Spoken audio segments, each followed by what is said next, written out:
Muchas gracias, buenos días a todos. Me da mucho gusto estar con ustedes. Cada vez que invitan, pues venimos, ¿verdad?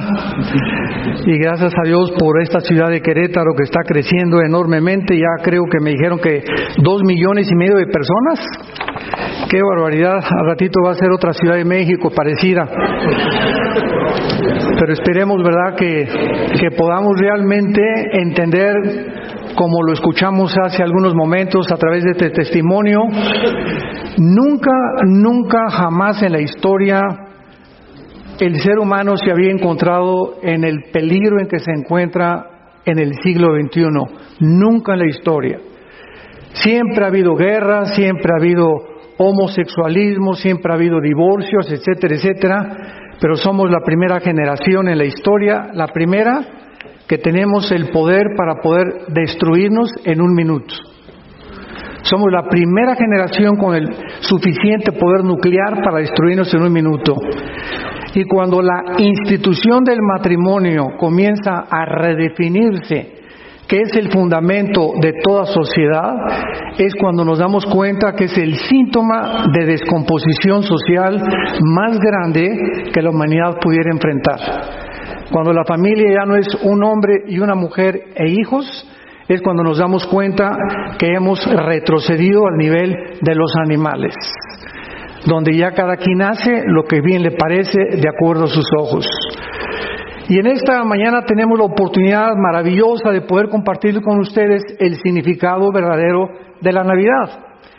Porque la Navidad es la única celebración cristiana que también se ha convertido en una celebración secular. Porque tal vez la más grande de todas las festividades cristianas. Porque todas las naciones del mundo, aproximadamente las 200 naciones del mundo, casi 153 naciones se les dan vacaciones. Hasta los ateos tienen vacaciones. La Navidad secular es el festival de luces, del tiempo de la familia, nos juntamos para dar regalos, etcétera, etcétera. Y todas estas prácticas tienen su origen en este libro. Es impresionante, jamás vas a escuchar cuándo nació Buda, o cuándo se celebra el nacimiento de Mahoma, o el de Confucio, o el de Mahatma Gandhi, porque es la persona de Jesucristo lo central de la historia, a tal grado que dividió la historia antes y después.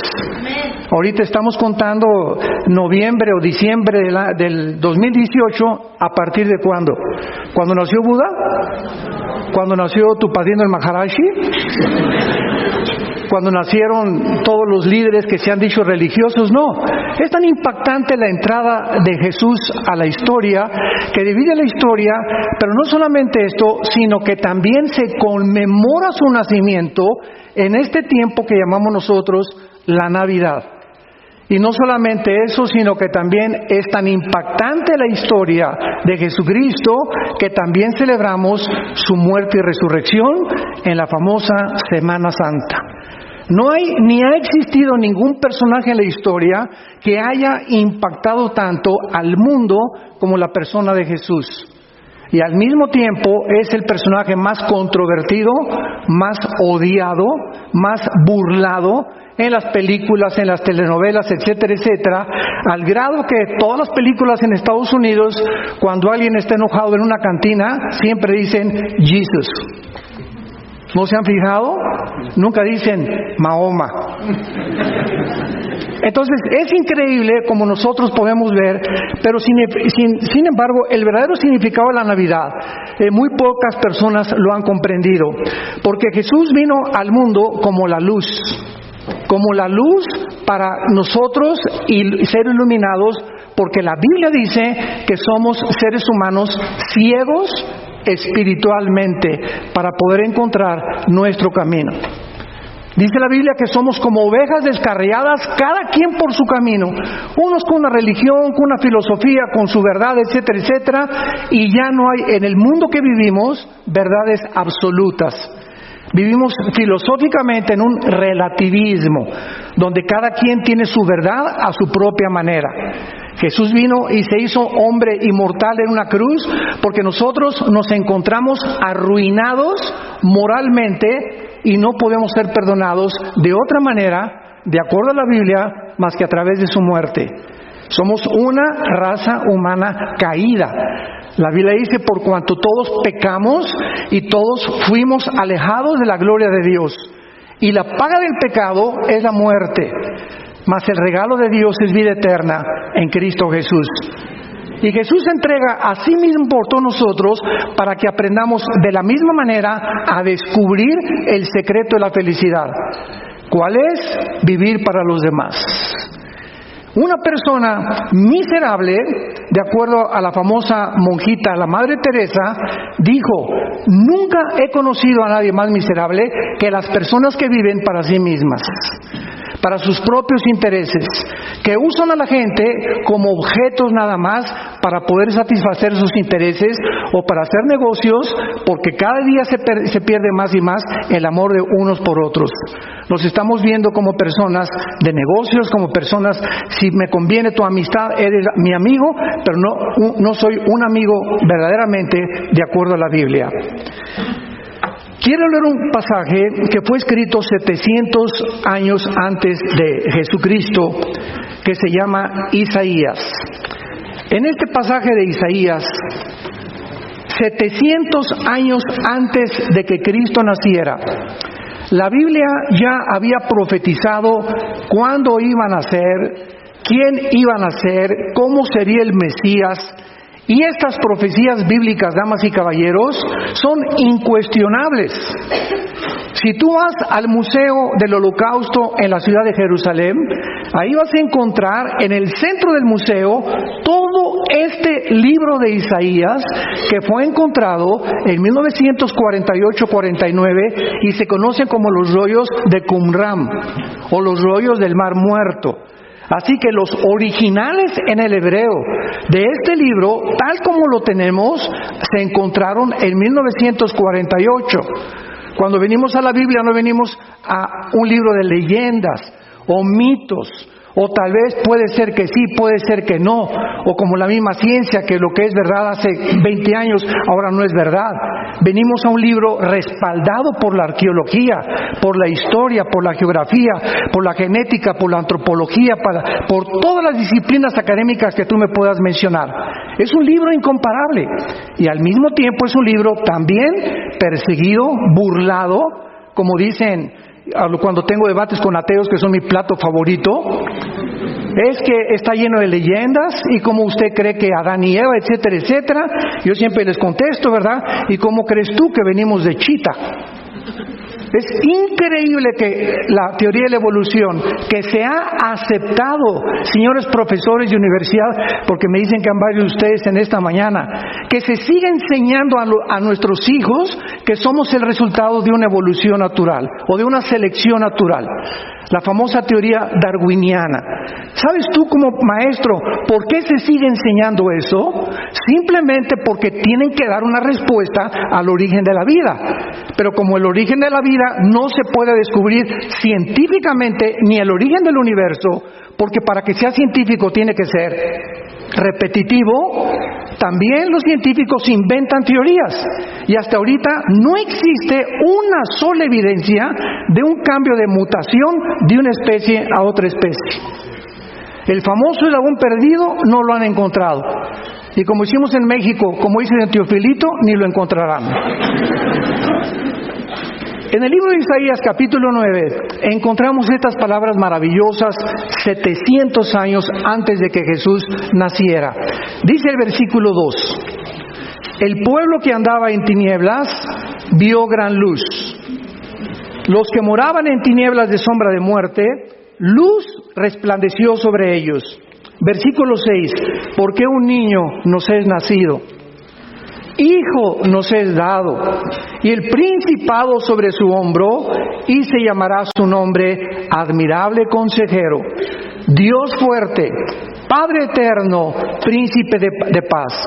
Lo dilatado de su imperio y la paz no tendrá límite sobre el trono de David y sobre su reino, disponiéndolo y confirmándolo en juicio y en justicia desde ahora y para siempre. El celo de Jehová de los ejércitos hará esto. Una de las principales señales de que nosotros sabemos que la Navidad ya ha aparecido en el mundo es por las luces en los famosos árboles. Comienzan todos los comercios a llenar todo de luces, los árboles, las casas, en las velas, en las escuelas, en los edificios, pero estas luces solamente son decorativas y realmente en la Biblia son simbólicas. Y vamos a ver y adentrarnos el significado de la luz verdadera en la Biblia. Por ejemplo, la Biblia contiene muchas verdades, pero la primera es que el mundo es un lugar oscuro.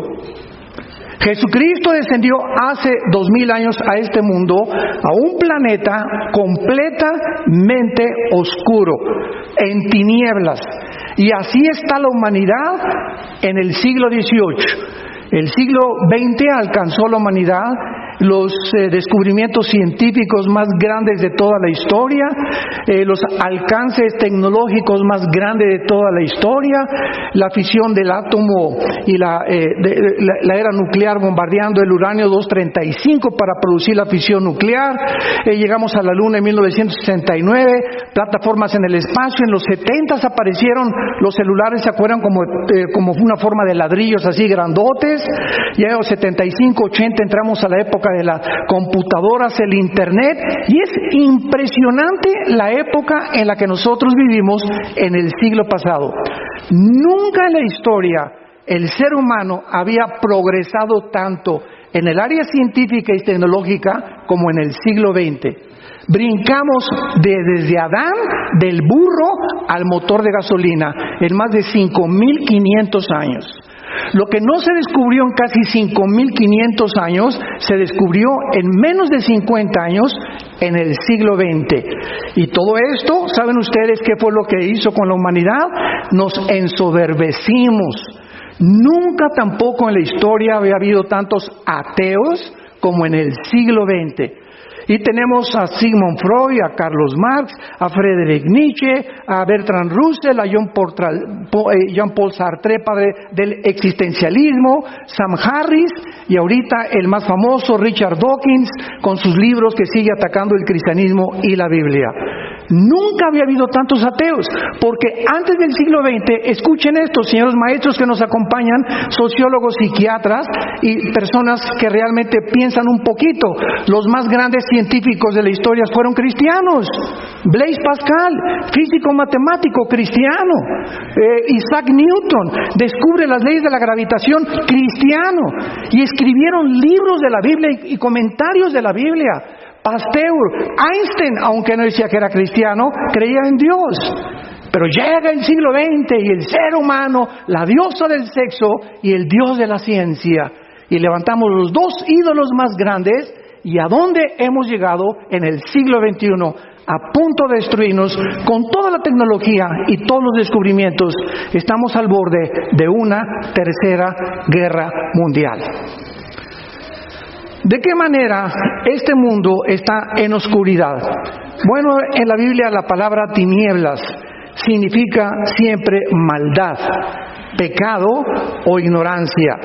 Y esto significa que este mundo en el cual tú y yo vivimos está lleno de maldad. Claro que hay personas que tienen características altruistas y buenas, pero regularmente estamos en un mundo de violencia, de ataques terroristas, de guerras, de incendios, de la naturaleza se está volviendo contra nosotros. El mundo que Dios nos ha dado para administrarlo, hemos hecho un pobre papel como administradores. El aire, la comida, las aguas del océano, de los ríos, todo lo hemos contaminado con nuestra tecnología y con nuestra ciencia. Qué pobre papel hemos hecho como administradores de este mundo. En otras palabras, solo podemos recordar también la época en que nació Jesús. Jesús nació en un mundo lleno de violencia, de injusticias, de abusos, de poder, de refugiados escapando de la opresión de sus gobiernos, de familias separadas, de mucha confusión y tristeza. Así como Jesús nació en medio de este mundo, la Biblia dice que Él regresará al mundo cuando las mismas características de hace 2000 años en el mundo comiencen otra vez a propagarse.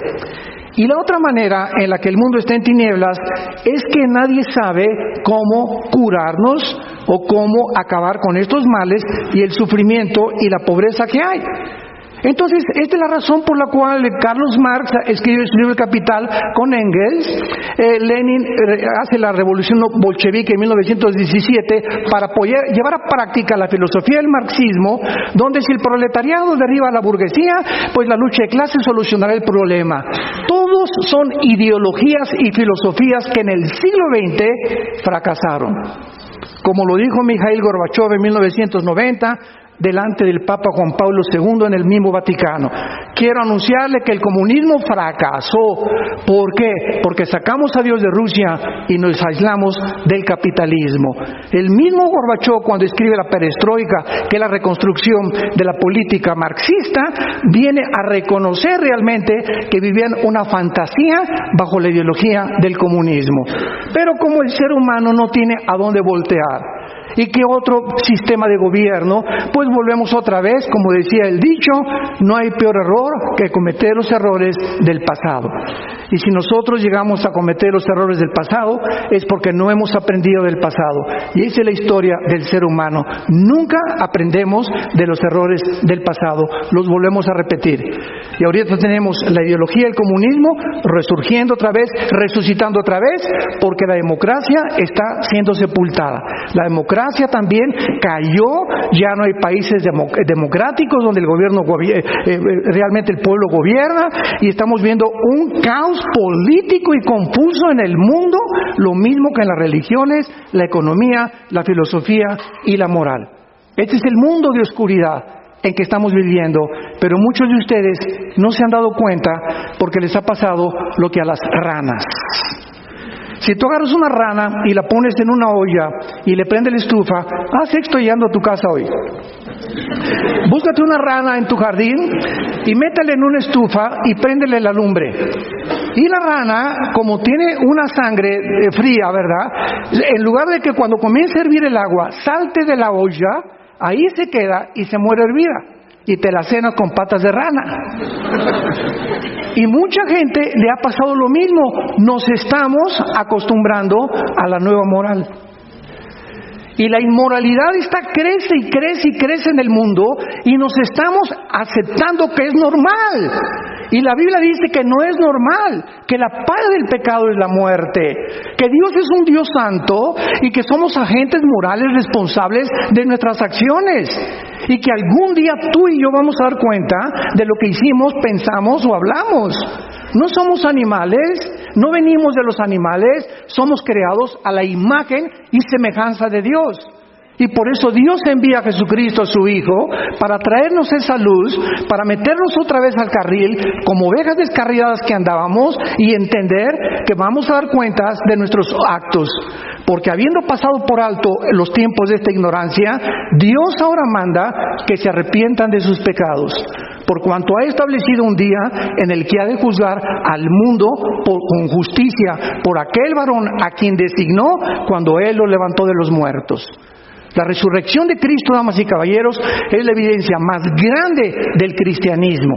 El cristianismo no son dogmas, no son liturgias, no son ceremonias. El cristianismo está basado en un hecho histórico que Jesús volvió a vivir. Y esta resurrección de Jesucristo cambió a sus seguidores y se enfrentaron al imperio más grande de toda la historia, al imperio romano. Y enfrentaron al imperio romano, y el imperio romano no fue vencido por los hugos, ni por los hugonotes, ni tampoco por los bárbaros, ni por los godos.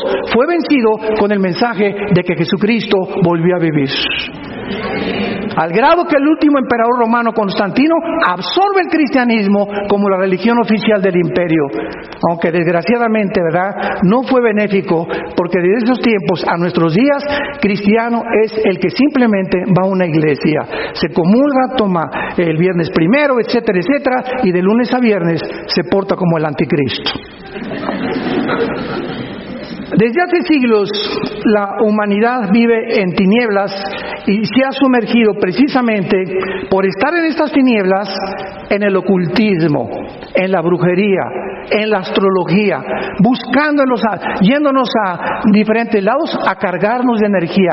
Vamos a las pirámides de Teotihuacán a cargarnos de energía, buscar a la bola de cristal, buscar a la persona que si no eres Géminis y yo soy Virgo, no nos llevamos. Al grado de estupidez mental e intelectual hemos llegado de creer que los astros gobiernan nuestras vidas. Imaginen si nos llamamos seres racionales. ¡Qué increíble! Aquí mismo en Isaías, en el capítulo anterior, 8, versículo 19 y 20, venía lo que iba a anteceder no creer en el Hijo que iban a ser. Y si os dijeren, Isaías 8, 19, pregunten a los encantadores y a los adivinos que susurran hablando, respondan, ¿no consultará el pueblo a su Dios? ¿Consultará a los muertos por los vivos? A la ley y al testimonio, si no dijeron conforme a esto, es porque no les ha amanecido. ¿Y cuál es el resultado? Cuando el mundo se sumerge en el ocultismo, en la brujería, en la astrología, por la oscuridad en la que se encuentra, dice el versículo 21, y pasarán por la tierra fatigados y hambrientos, y acontecerá que teniendo hambre se enojarán y maldecirán a sus gobiernos y a su Dios, levantando el rostro en alto, y mirarán la tierra. He aquí tribulación y tinieblas, oscuridad y angustia, y serán sumidos en las tinieblas. Este es el resultado de buscar fuera de Dios y fuera de Jesús la luz que solo Él nos vino a dar. Y esta es la razón por la cual el mundo a tu alrededor, tu familia alrededor, tus amigos alrededor se encuentran en las condiciones en las que se encuentran. Hace algunos años leí en el periódico New York Times que decía que el significado de la Navidad es que el amor triunfará, como decía John Lennon, la canción de los Beatles, Only Need Is Love. Todo lo que necesitamos es amor. Yo no sé cuántos se fumaron los Beatles para escribir esta fumada, ¿verdad? Porque el mundo no es solamente amor, vivimos un mundo de violencia. Vivimos un mundo donde se tiene que usar la fuerza para detener el mal. Por eso hay cárceles, por eso hay policías, por eso hay soldados. Si solamente el amor necesitáramos, no necesitaríamos policía, ni altos, ni motociclistas, ni soldados. ¿Por qué? Porque la humanidad, en cuanto no hay restricción, nos desbocamos. Somos como animales que necesitamos que alguien nos diga, por favor, no te pases el alto. No cruces esta línea porque estás infraccionando la ley. Entonces, cuando alguien dice, somos capaces nosotros de poder realmente traer el amor, en otras palabras, tenemos la luz suficiente para poder desechar las tinieblas del mundo, o podemos nosotros acabar con la pobreza, la injusticia, la violencia y la libertad. Todos nosotros somos testigos de todos los grandes dictadores de la historia, de todos los gobernantes, zares, césares de la historia que han enarbolado la misma verdad. Yo acabaré con la pobreza, voten por mí. Yo acabaré con las injusticias, yo prosperaré esto, y nos damos cuenta que hemos llegado a un mundo donde las mismas naciones están hundiéndose en el hoyo en que hicieron.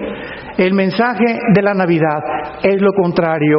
Leímos, el pueblo que andaba en tinieblas vio gran luz, y luz resplandeció sobre ellos. Observa, no dice del mundo salió la luz, sino que sobre el mundo vino la luz. Y esta luz que vino al mundo se llama Jesús. Fuera de Jesús no hay luz. En Juan 8:12 Cristo lo dijo, yo soy la luz del mundo, y cualquiera de ustedes que me sigue no permanecerá en tinieblas. No hay ninguna otra persona que tú puedas seguir, ningún líder religioso, por más grande que sea, como decimos en mi rancho, tu gallito giro. Por más que tú puedas decir, pues este hombre es el que más admiro, tú mencióname el que tú quieras y lo ponemos al lado de Jesús.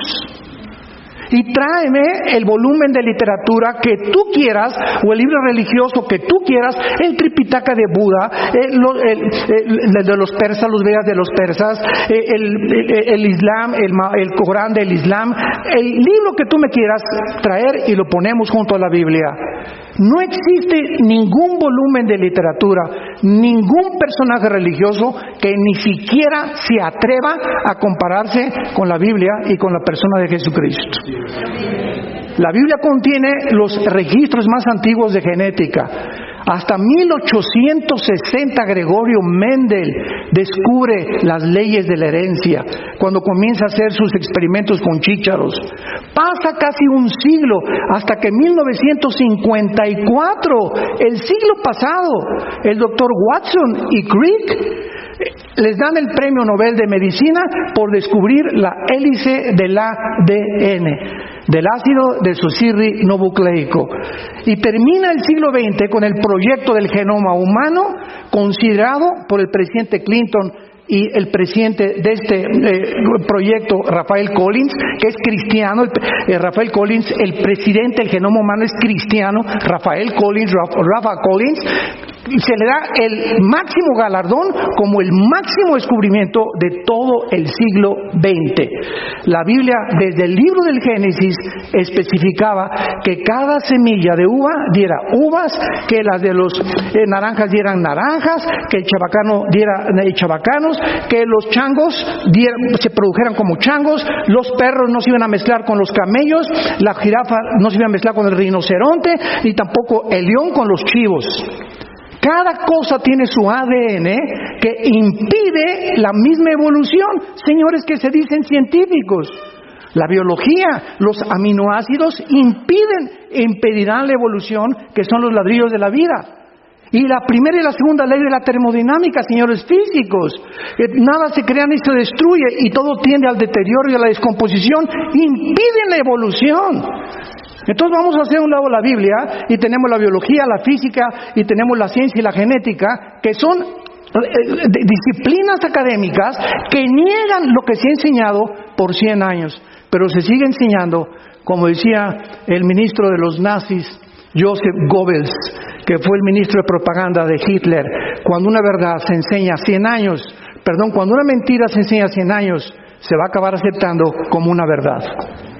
Hace poco mi esposo y yo estuvimos en Londres, en el Museo de Historia Natural, con nuestros hijos, y todo el primer piso del Museo Natural de Londres, todo dedicado a Carlos Darwin, tu padrino.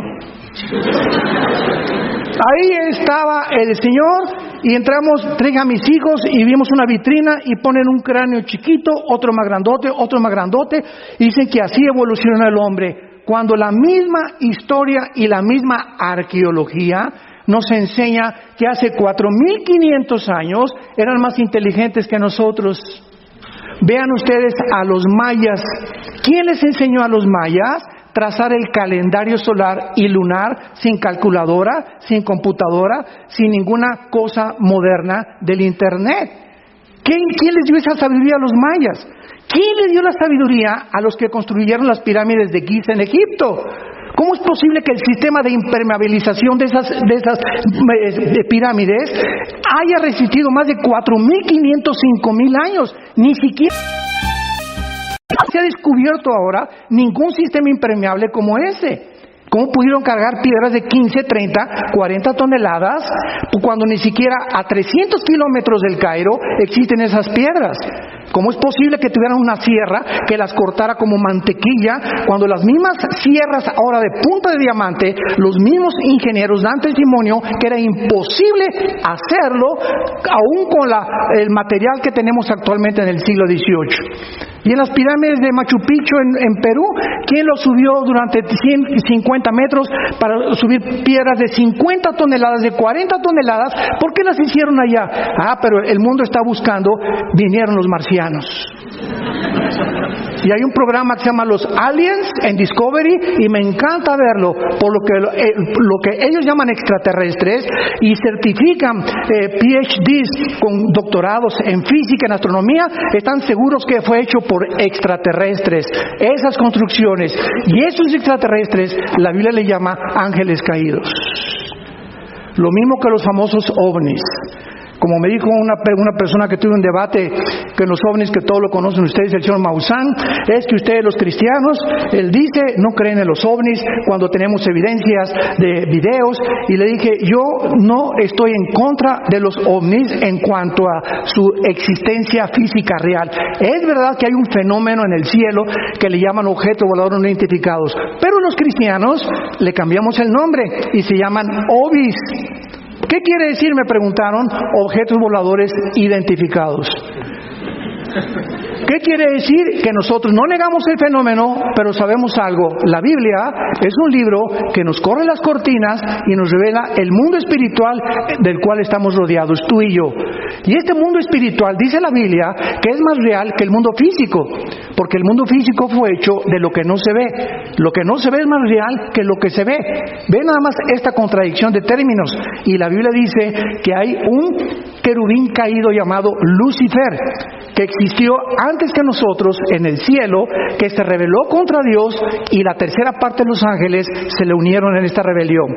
Y ahora este príncipe caído que se llama Lucifer se encarga de materializar la energía y tiene el poder de hacer que este púlpito levite, que tú levites también, que se abran las cortinas en tu casa. Pueden entrar los demonios a una persona y volverla loca, producir esquizofrenia, psicosis, sociopatías, etcétera, etcétera. Todas las enfermedades que la psiquiatría califica y clasifica como mentales, la Biblia le llama, son espíritus operando en mentes rebeldes a los mandamientos de Dios. En otras palabras, escúchame muy bien, cuando tú tienes algo de tu pasado o un pecado de tu pasado que tú no has resuelto, como la amargura o el rencor contra alguien, ahora los médicos con las enfermedades psicosomáticas pueden constatar que si tú eres una persona amargada, vas a enfermar tu sistema cardiovascular, gastrointestinal, tus pulmones. Por eso el 65% de las personas que tienen artritis son personas amargadas. Increíble cómo el estado mental afecta nuestro cuerpo. Y hace 2000 años viene este hombre llamado Jesús y nos dice: mi paz les dejo, mi paz les doy. La paz es el estado, en hebreo es shalom. La palabra shalom significa bienestar, seguridad, tranquilidad, quietud, paz interior. En ese estado el alma sana el cuerpo. Un estado de estrés, que es la enfermedad del siglo XXI, de acuerdo al Hospital Hopkins de Estados Unidos y a la Clínica Mayo en Rochester, el estrés es el 70% de las enfermedades físicas y mentales del ser humano en el siglo XXI. El estrés es la enfermedad que está predominando en el mundo entero. Solamente en España se recetaron el año pasado 565 millones de pastillas tranquilizantes. Y ahora todos acuden al Ecuanil, al Valium, al Prozac, a la marihuana, al alcohol. Pásame la de Don Julio 70, me voy a poner como yo quería. Y todas estas personas simplemente buscan un anestésico. Es un anestésico el que estás buscando. Como la rueda de la fortuna, te sube la anestésico. Y cuando estás con la de Julio 70 y arriba, viva Pancho Villa y todos sus seguidores, y Zapata, y esto y el otro, y Ajúa, y todas las mujeres son iguales. Y baja la rueda, y tienes que bajar otra vez y enfrentar y tocar tierra. Y la cruda es 5 veces peor. Buscando anestésicos falsos, porque no sabemos a quién acudir. Y aquí es cuando entramos a lo que la Biblia le llama el significado de la luz. La luz amaneciendo en este mundo. Dios usa a el sol como un símbolo de la luz, de la verdad y de la belleza. Si el sol se apagara, nos congelaríamos, porque Él es la fuente realmente de la vida. De la misma manera, en Hechos 17:28 dice la Biblia que en Dios nos movemos, en Dios somos y en Dios existimos. ¿Tú amaneciste hoy respirando? ¿Por qué? Tú antes de acostarte no te aprietas un botón y le dices a tu cuerpo, cuando entramos en estado inconsciente, sigue palpitando y sigue respirando. Amaneciste respirando. ¿Sabes por qué hoy? ¿Sabes por qué veniste a este desayuno? Simplemente, si tú no has muerto, es porque Dios no ha acabado con tu vida. Tu misión no ha terminado en la vida. Y esta reunión, aunque tú no lo consideres todavía, es y tal vez la más importante de toda tu vida. Porque Dios te ha traído en esta mañana a oír su voz.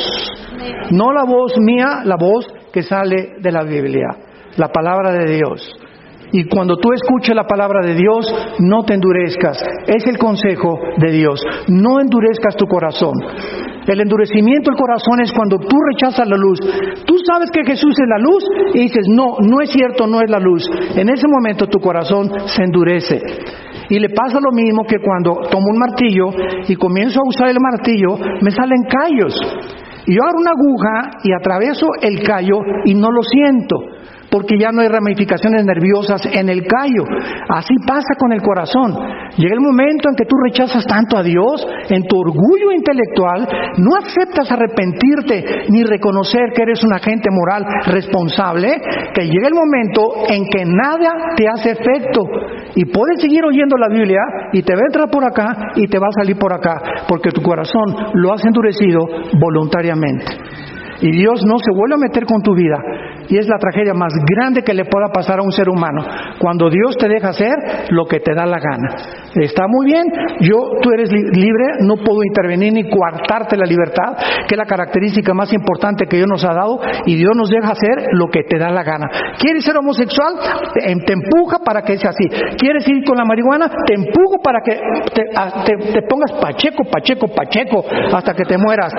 ¿Quieres ser mujeriero, borracho, parrandero y jugador? Dios nos empuja finalmente para que nosotros seamos conquistados por nuestras pasiones, que es lo que controla actualmente al ser humano. No es la razón, mentiras que somos gobernados por la razón, somos gobernados por nuestras pasiones. Hasta que la luz resplandece en las tinieblas a través de la faz de Jesucristo y entendemos que Dios viene a mi vida para hacerme la luz, para despertarme a la realidad, para darme cuenta que me estoy autodestruyendo, para darme cuenta que no hay nada en el mundo que me pueda realmente ofrecer la paz que Él me da. El mundo solamente me dará decepciones, desilusiones, traiciones, persecución, porque es un mundo oscuro. No esperes nada del mundo.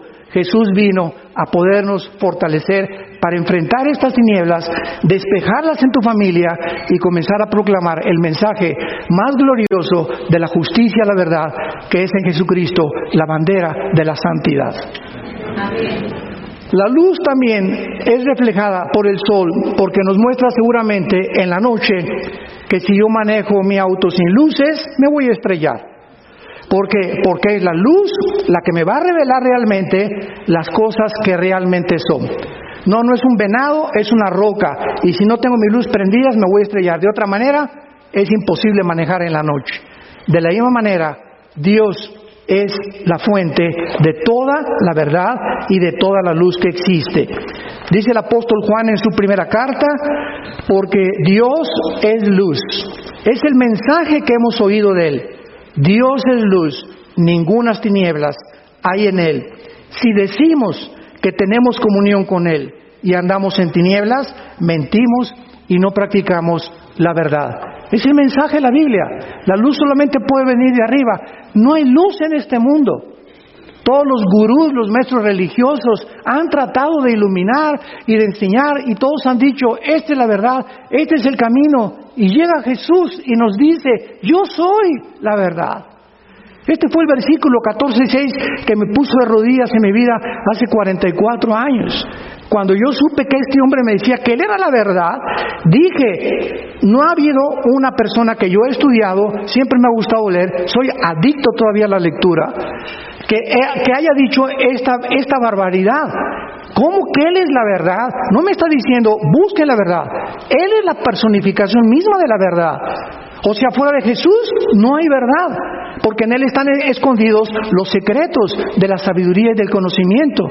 Y cuando oigo que Él me dice, yo soy el camino, Armando, y yo soy la luz, y yo soy la vida, dije, este hombre, me acuerdo que le conté a mi hermano en aquel tiempo, o es el psicópata, sociópata, esquizofrénico, psicótico, más grande que la historia ha conocido, o es lo que él dijo verdaderamente que era, Jesús el Hijo de Dios. No vengas con que es un maestro moral. es un gran filósofo, o fue un gran revolucionario, o como me dijo alguien tontamente, fue el primer comunista que hubo. Todas estas expresiones vienen de la ignorancia realmente de lo que realmente es Jesús. Por ejemplo, en Mateo capítulo 16, llegó un momento en que Jesús tenía la curiosidad de que sus apóstoles le dijeran qué pensaba la gente que era Él. Dice en Mateo 16, versículo 13, viniendo Jesús a la región de Cesarea de Filipo, preguntó a sus discípulos, ¿quién dicen los hombres que es el Hijo del Hombre? A Jesús le interesaba ya la opinión que estaba teniendo la gente acerca de Él. Y vamos a ver por qué. Ellos dijeron, unos Juan el Bautista, otros Elías y otros Jeremías o alguno de los profetas. La misma pregunta 2000 años después nos hacemos nosotros. Pregúntale a tus amigos, ¿quién crees que fue Jesús? Y te van a contar lo mismo. Un revolucionario, un maestro de moral, un gran altruista, un gran de los iluminados, o sea, uno de los tantos. Ese es el concepto de la gente por no conocer la Biblia. Y escuchen lo que dice Jesús. Y Él les dijo, ¿y ustedes, a sus discípulos, quién dicen ustedes que yo soy? Respondiendo Simón Pedro, dijo, tú eres el Cristo, o sea, el Mesías, el Hijo del Dios viviente. Entonces le respondió Jesús, bienaventurado eres Simón, hijo de Jonás, porque no te lo reveló carne ni sangre, sino mi Padre que está en los cielos. Y yo también te digo que tú eres Pedro, y sobre esta roca edificaré mi iglesia, y las puertas del infierno no prevalecerán contra ella. Cuando Pedro le dijo, tú no eres un revolucionario, tú no eres Elías, tú no eres simplemente un maestro moral, tú eres el Cristo, el Mesías, que desde el libro del Génesis se prometió que vendría al mundo a traernos la luz, a salvarnos de nosotros mismos. Jesús le dijo a Pedro, esto que tú me estás diciendo, Pedro, no viene de tu intelectualidad ni de tu estudio. Fuiste iluminado por mi Padre para poder confesar que yo era el Cristo. No es hasta que tú te conviertes y hasta que tú aceptas a Cristo que vas a saber quién es Él. Mientras tanto, seguirá siendo para ti un hombre común y corriente. En una cruz sin ningún significado para ti. Y la Navidad, una fiesta secular común y corriente también. Pero cuando le aceptas, y lo puedes hacer esta mañana en tu corazón, vas a descubrir, porque el Espíritu Santo va a entrar a tu vida y te va a revelar quién es Él, ¿verdad? Y vas a caer de rodillas y vas a comenzar desde hoy en adelante hasta que tú mueras y yo muera a adorarlo, a servirlo y a conocerlo en espíritu y en verdad. Y Él lo dijo con estas palabras en Mateo 11, versículo 27. Todas las cosas, dijo Jesús, me fueron entregadas por mi Padre. Y nadie conoce al Hijo sino el Padre. Ni el Padre conoce a alguno sino el Hijo y aquel a quien el Hijo lo quiera revelar. ¿Escuchaste bien? Nadie puede conocer a Dios sin antes conocer al Hijo. Tú estás buscando a Dios, primero tienes que enfrentarte con el Hijo, porque es el Hijo Jesús el que bajó del cielo a revelar a su Padre. Entonces, una vez que tú invitas a Jesús a tu vida, Jesús te va a revelar y te va a abrir la mente para que comiences a conocer quién es Dios. Y cuando tú tengas a Jesús en tu corazón, ¿sabes qué es lo que va a suceder en tu vida? Que va a destapar zonas en nuestra mente el Espíritu Santo, porque los pensamientos de Dios no son nuestros pensamientos, ni los caminos de Dios como Él actúa no son nuestros caminos. Vas a comenzar a vivir en humildad, en humillación, y a reconocer que si tú quieres conocer a Dios, ¿y por qué creó Dios el mal? ¿Y por qué creó a Lucifer? ¿Y Dios es todopoderoso? Esto es porque no acaba con el diablo de una vez, porque comenzaría contigo. Tenemos 1000 dudas como seres humanos por nuestra limitada intelectualidad. Necesitamos a Dios, al Espíritu Santo en nuestra vida para que nos abra ahora sí completamente el cerebro limitado que tenemos de caracoles, ¿verdad? De renacuajos, tratando de demandar, a ver, ¿y por qué hiciste esto y el otro? Como dicen los ateos. Los ateos son personas que le dicen a Dios, a ver, bájate si existes y siéntate aquí. Ahora yo voy a juzgarte. A ver, contéstame, ¿por qué hice esto, esto y esto y esto? Si Dios fuera verdad y se levantara, le diría, cerebro de conche de renacuajo. Tú tratando, niño de 3 años, de entender la fórmula de Einstein, E igual a mc al cuadrado. Mira, niño, tienes 3 años, aunque yo te explique la filosofía y la ciencia y las fórmulas o las ecuaciones matemáticas, no las vas a entender. ¿Por qué? Porque tu cerebro no ha sido desarrollado lo suficientemente grande cuando tengas 20, 30 años para que puedas entender las ecuaciones de Einstein. Así es con Dios. ¿Por qué lo quieres retar sabiendo que es mucho más grande que tú? Que sus pensamientos no los podrías meter en tu cabeza. Como hace algunos años, quiero terminar con esto, un hombre llamado Agustín de Hipona. Agustín en el siglo III después de Cristo iba caminando por la playa. Y Agustín iba pensando, ¿por qué el mal? ¿Por qué Dios permitió estas cosas? ¿Por qué hay guerras? ¿Por qué hay tsunamis? ¿Por qué hay niños que se mueren? Todas las preguntas son válidas. Dios nos dio una razón para que pudiéramos nosotros en la Biblia tener las respuestas. Y en eso Agustín vio a un niño que corría al mar y agarraba el agua en sus manos y le echaba en un hoyito. Y corría al mar y le echaba en un hoyito. Y entonces Agustín, sorprendido, le dijo, niño, ¿qué estás haciendo? Y el niño le contestó, estoy tratando de meter al mar en ese hoyito. Y le dijo San Agustín, cabeza de melón. ¿No sabes que el mar es más grande que el hoyito que tienes ahí?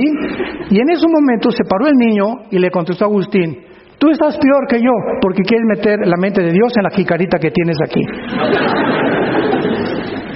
Cuando yo oí eso hace muchos años, leí, ¿verdad? Agustín, desde ese momento, Agustín supo que si quiere caminar con ese Dios omnipotente, creador del universo, que no somos el resultado de los animales, que tenemos un propósito para vivir y que vamos a ser juzgados después de la muerte, él supo que la única condición para caminar con Dios es la humildad. La humildad, que es lo contrario a la soberbia.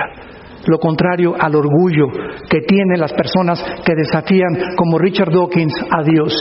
Pobres personas con mentes tan limitadas, tratando de creer que ellos hubieran hecho un mundo mucho mejor que el de Dios.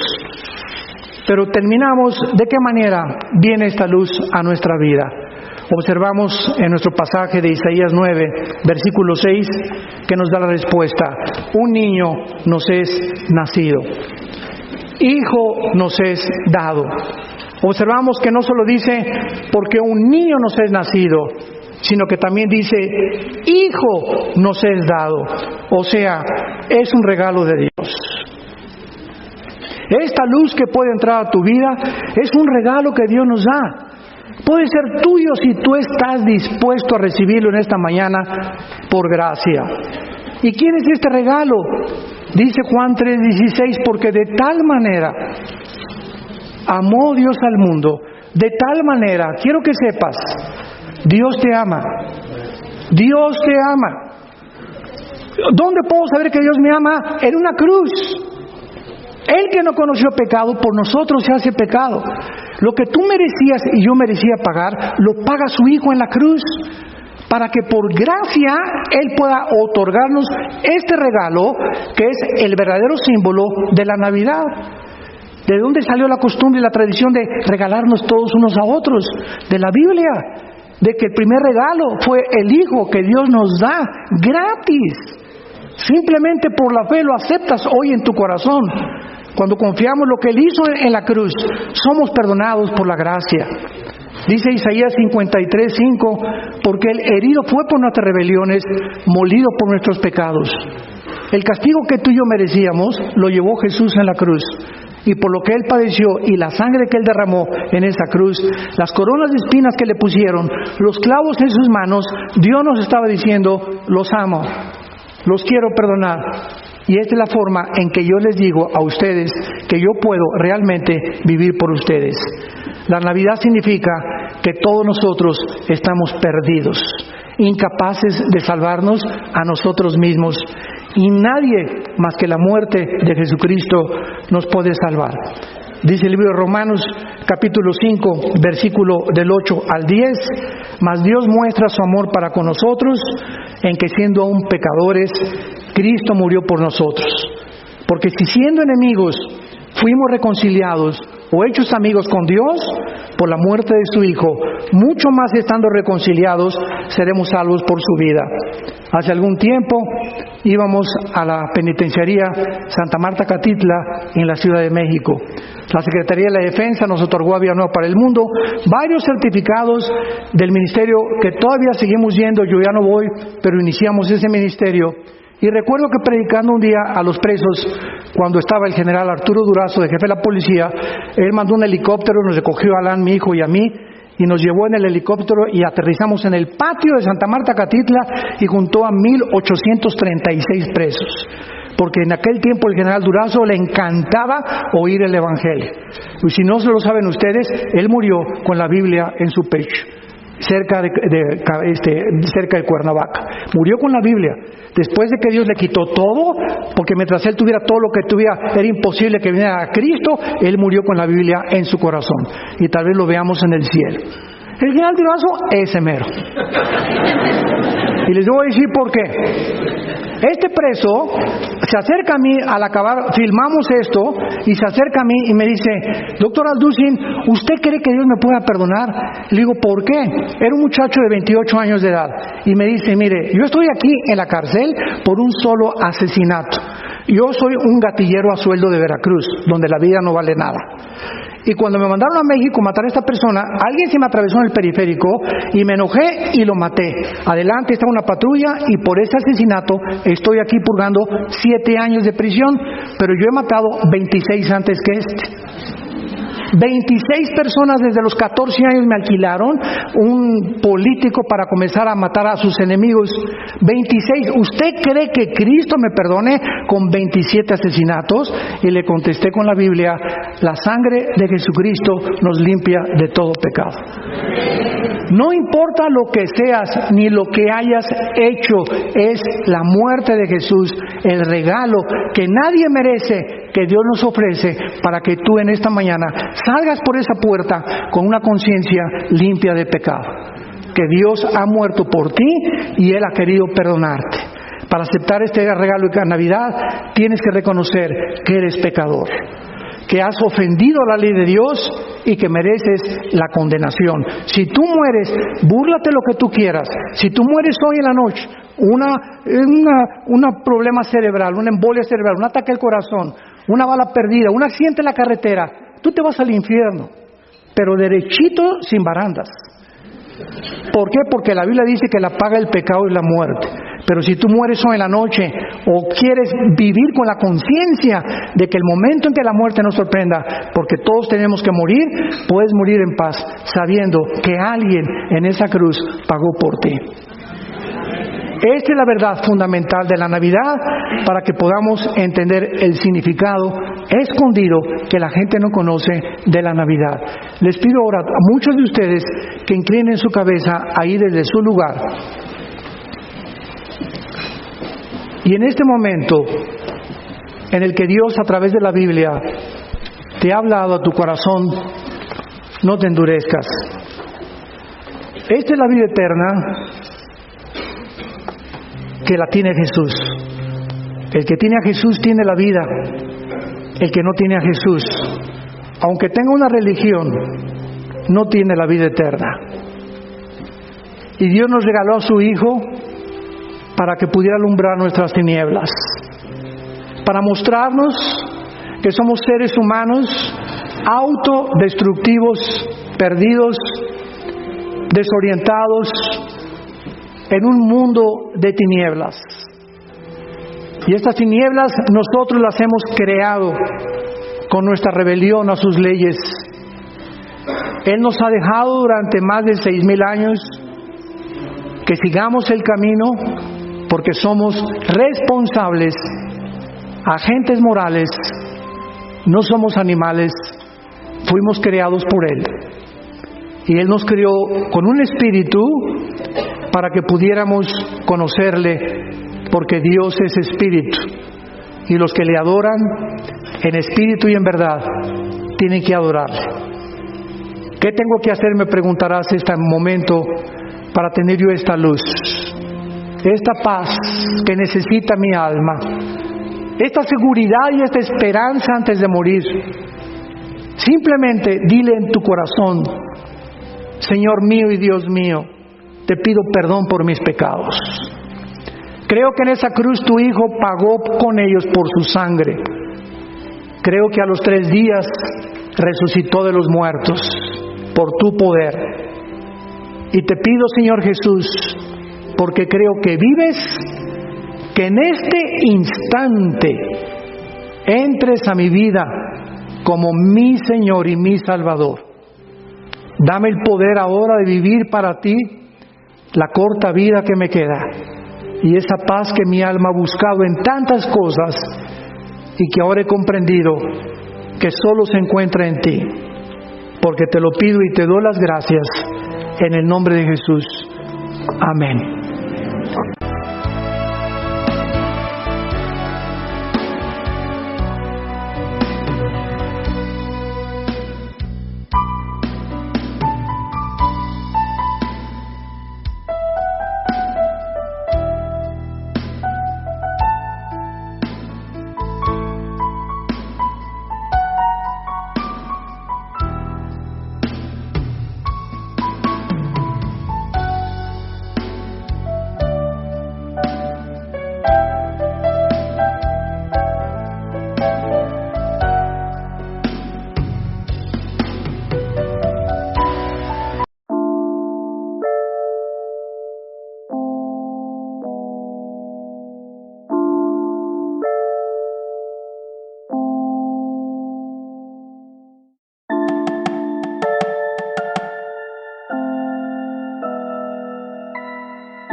Thank you.